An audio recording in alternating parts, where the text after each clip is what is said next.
नमस्कार सुधी एवं गुणीजनों, मैं कुसुम शर्मा श्रीमद् वाल्मीकि रामायण के 63वें एपिसोड में आप सभी का हार्दिक अभिनंदन करती हूँ। 62वें एपिसोड में हमने देखा कि अपनी पर्णकुटी में जनक नंदिनी सीता को ना पाकर श्री राम उन्हें हर वन प्रांत में ढूंढने लगे और शोक से व्याकुल हुए सुमित्रा नंदन लक्ष्मण के साथ उस स्थान पर पहुँचे जहाँ जटायु शत विक्षत अवस्था में खून से लथपथ पड़े थे और अंतिम श्वास ले रहे थे।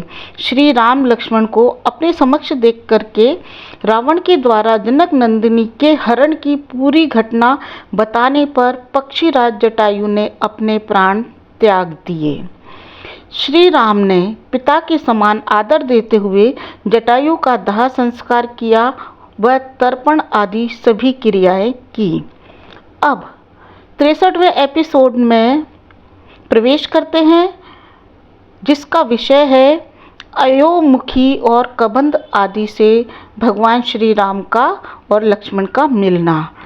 इसके उपरांत श्री राम व लक्ष्मण जानकी की खोज में पश्चिम व दक्षिण दिशा के मध्य नैऋत्य कोण की ओर बढ़ने लगे। फिर दुर्गम वनों पहाड़ों से गुजरते हुए दक्षिण दिशा का आश्रय लिया और क्रौंचारण्य नामक वन में प्रवेश कर गए। वह वन प्रदेश प्राकृतिक सुषमा से भरपूर था। बहुत से मधुर बोली बोलने वाले पशु व स्वभाव से शांत पशु उस वन प्रांत में रहते थे। क्रौंचारण्य को पार करते हुए इक्ष्वाकु वंश के उन दोनों राजकुमारों ने वन प्रांत में एक विकराल मुख धारण करने वाली राक्षसी को देखा। वह पाताल के समान गहरी और अंधेरी गुफा में रहती थी।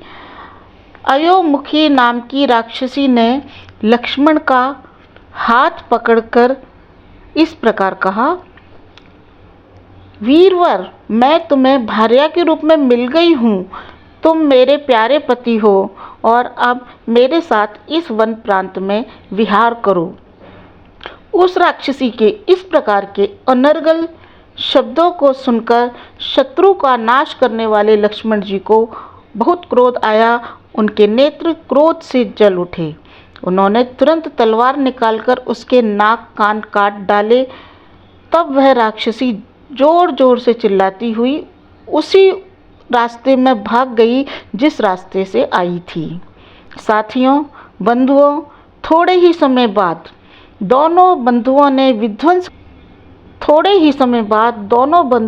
विध्वंस करने वाला बड़ा भयानक स्वर सुना।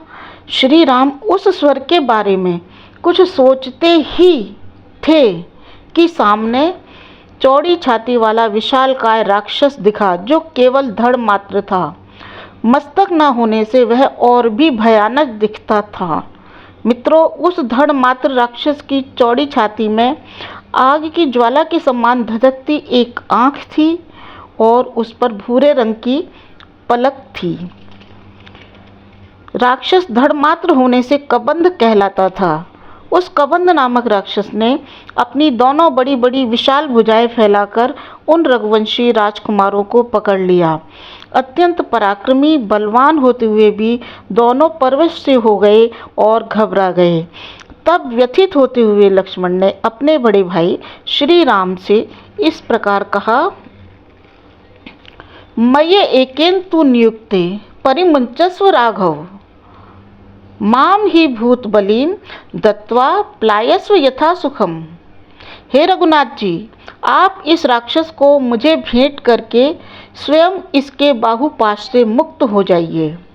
इस भूत को मेरी बलि दे करके यहाँ से निकल भागिए। मेरा विश्वास है कि आप शीघ्र ही जनक कुमारी को प्राप्त कर लेंगे। फिर वनवास से लौटने पर आप राज सिंहासन पर विराजमान होइएगा और मेरा स्मरण करते रहिएगा। ऐसी मेरी आपसे विनती है। तब श्री राम ने कहा, वीरवर, भयभीत मत हो। तुम्हारे जैसे शूरवीर इस तरह विषाद नहीं करते। तभी वह राक्षस कबंध पूछने लगा, तुम दोनों कौन हो? इस भयंकर जंगल में किस देश से आए हो?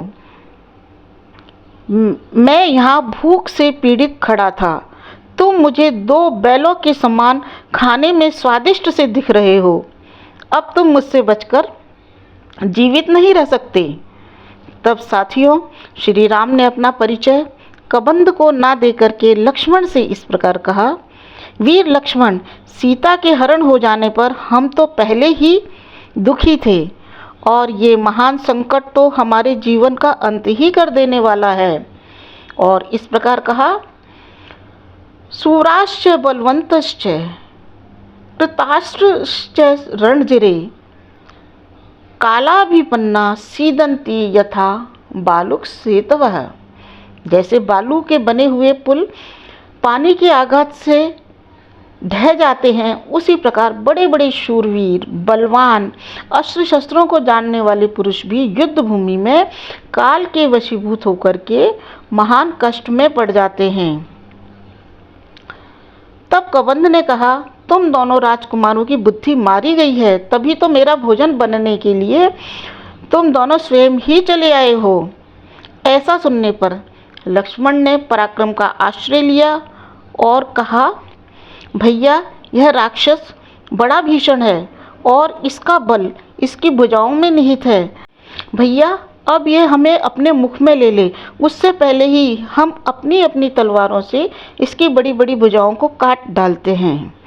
साथियों, दोनों रघुवंशी वीरों को खाने के लिए जैसे ही उस कबंध राक्षस ने अपना मुख फैलाया, दोनों राजकुमारों ने तुरंत तलवारों से उसकी दोनों बड़ी बड़ी भुजाएं काट डाली। इस प्रकार वह राक्षस कबंध भयंकर शब्द करता हुआ पृथ्वी पर गिर पड़ा और दीनवाणी में पूछने लगा, वीरों, तुम दोनों कौन हो? तब महायशस्वी लक्ष्मण ने श्री राम का वह अपना परिचय दिया और बताया कि मेरे देवतुल्य रघुनाथ जी की पत्नी का किसी ने हरण कर लिया है। वह राक्षस है, उन्हीं को खोजते हुए हम यहाँ तक आए हैं। तुम कौन हो जो कबंध के समान इस पृथ्वी पर लुढ़कते फिरते हो? साथियों, इस पर राक्षस ने प्रसन्न होकर के अपना परिचय इस प्रकार दिया, अपने बारे में इस प्रकार बताया कि मैं सूर्य, चंद्रमा और इंद्र के समान तेजस्वी और सुंदर था, परंतु मैं भयंकर राक्षस का रूप धारण करके घूमता फिरता था और ऋषि मुनियों को भय दिखाता था। मेरे इस दुष्ट कार्य को देख करके स्थूलशिरा नामक ऋषि ने मुझे राक्षस योनि में ही रहने का श्राप दे दिया। बल से उन्मत्त हुआ जब मैंने देवराज पर आक्रमण किया तो इंद्र ने मुझ पर वज्र का प्रहार करके मेरी जांघें और मेरा मस्तक मेरे शरीर में ही धंसा दिया। जब इंद्र ने मुझे आहार ग्रहण करने में असमर्थ देखा तो मुझ पर दया करते हुए मेरी भुजाओं को एक एक योजन लंबा बना दिया। अब स्थूलशिरा ऋषि एवं इंद्र के अनुसार, हे रघुनंदन, आपने मेरी भुजाएं काट डाली। अब आप मेरा दाह संस्कार कर दीजिए ताकि मैं एक मित्र की भांति आपकी सहायता कर सकूं। मैं महाभागा सीता के विषय में दिव्य स्वरूप में आने पर ही बता सकूंगा, उससे पहले मैं कुछ नहीं बता सकूंगा। कबंध के ऐसा कहने पर श्री राम और लक्ष्मण ने उसके विशाल शरीर को पर्वत के गड्ढे में डालकर आग लगा दी। तब उस कबंध राक्षस का विशाल शरीर चर्बी से भरा होने के कारण घी के लौंदे के समान पिघलने लगा। उसके बाद वह राक्षस अग्नि की लपटों से सुंदर वस्त्रों में दिव्य पुष्पों को धारण किए हुए प्रकट हुआ और हंसों से जुते हुए सुंदर विमान पर आरूढ़ होकर के श्री राम से इस प्रकार बोला, क्योंकि अब उसको बौद्धिक क्षमता प्राप्त हो चुकी थी। तद अवश्योयम त्वया कार्य है ससुहृत सुहृतांबरम अकृत्वा नहीं ते सिद्धिम अहम पश्यामि चिंतयन। हे मित्रों में श्रेष्ठतम श्री रघुनाथ जी, नीति ऐसा कहती है कि आप उस पुरुष को अपना मित्र बनाएं जो आपकी ही दशा के समान बुरी दशा से गुजर रहा हो, बुरी दशा में पड़ा हो। सुनिए, मैं एक ऐसे पुरुष का परिचय दे रहा हूँ जो 4 वानरों के साथ ऋष्यमुख पर्वत पर निवास करते हैं। यह ऋष्यमुख पर्वत पंपा सरोवर तक फैला है उनके बड़े भाई वाली ने सारे राज्य पर अपना अधिकार करके उन्हें राज्य से बाहर निकाल दिया। रघुनंदन, आप तुरंत उनके पास जाइए और उन्हें अपना मित्र बना लीजिए। वही आपके योग्य मित्र रहेंगे। आप दोनों भाई पहले उनका अभिष्ट कार्य पूरा करें, फिर वे भी अपनी संपूर्ण शक्ति के साथ आपके कार्य को पूर्ण कराएंगे। हे रघुनंदन, आप अग्नि के समीप साक्षी लेकर के मित्रता करें। वानर राज सुग्रीव सभी राक्षसों के स्थानों को जानते हैं। चाहे आपकी प्रिया को, साध्वी सीता को शत्रु ने कहीं भी छुपा के रखा हो, वे अवश्य ढूंढवा लेंगे। हे रघुनंदन, पंपा सरोवर बहुत सुंदर है, वहाँ कोई भय नहीं है, वहाँ पुष्प कभी मुरझाते नहीं हैं। पर्वत से पर्वत पर जाते हुए जब आप पंपा सरोवर में पहुँचोगे तो वहाँ की प्राकृतिक छटा व पशु पक्षियों की क्रीड़ाएँ आपकी समस्त पीड़ा को दूर कर देंगी। वहीं आपको मार्ग में माता शबरी भी दिखेंगी। इस प्रकार वह दिव्य देहधारी कबंध श्री राम और लक्ष्मण को उचित मार्ग बता करके अद्भुत शोभा से संपन्न हुआ दिव्य लोक को चला गया। साथियों, मैं यहाँ पर श्रीमद् वाल्मीकि रामायण की इस वाणी को विराम देती हूँ। आप मेरे साथ यहाँ तक बने रहे, इसके लिए आपका बहुत बहुत आभार। जय श्री राम, जय श्री राम, जय भारत, जय भारत।